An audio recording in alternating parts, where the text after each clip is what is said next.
but Tushar, more to do with timing of the elections, this move? And what do you think about coupling this with two other legislations? Was that necessary? Okay. Was that required? Could we just not have had this bill done in isolation and moved as we are on 543, etc., etc.? All right, let's take that question one by one. Look, we are just 4 or 5 days away from first phase of voting in West Bengal. It's too late for a narrative to really stick around this point. But you never know what kind of narrative sticks with the women voters on the ground. It's very subjective, it's very personal. So yes, a part of it may have to do with Bengal elections. Now, to answer Tehseen's question first, what was the urgency? Why couldn't they implement it on the 543 seats? I'm surprised that the 106th amendment that the opposition likes to claim credit for, they haven't read it carefully.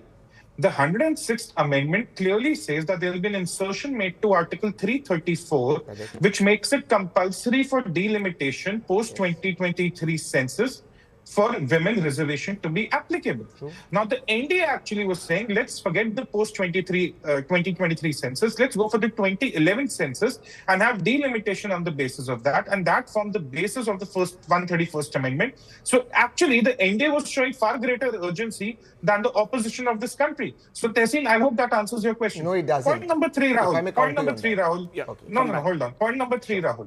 Delimitation is still going to happen. The freeze was until the first census after 2026.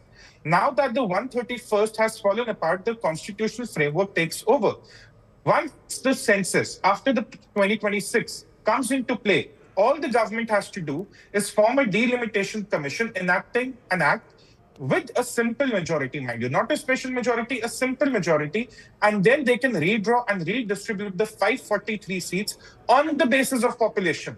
Now compare this with the offer the government was making. The government was saying, we are happy giving you 50% increase in seats, proportions remain as they are now. Forget the population basis, but the current constitutional framework now that we have to turn to after the failure of the 131st is that it will be redistributed on the basis of population, 543 seats. So tell me, Rahul, how is it a victory for DMK? How is it a victory for West Bengal?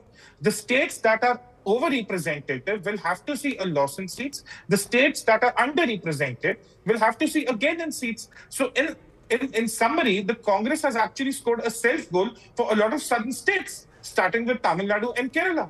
So how are they claiming it as a victory? I don't know. Number 4, again, I'm stressing this point. The 106th always made it clear that a delimitation was required. It was only the census that was in question. So why is the opposition pretending to be consciously ignoring today, saying that, oh, we did not know that delimitation had something to do with Nari Shakti Adhinam, and we are supposed to, we are supposedly surprised. This is just a charade. It was always there.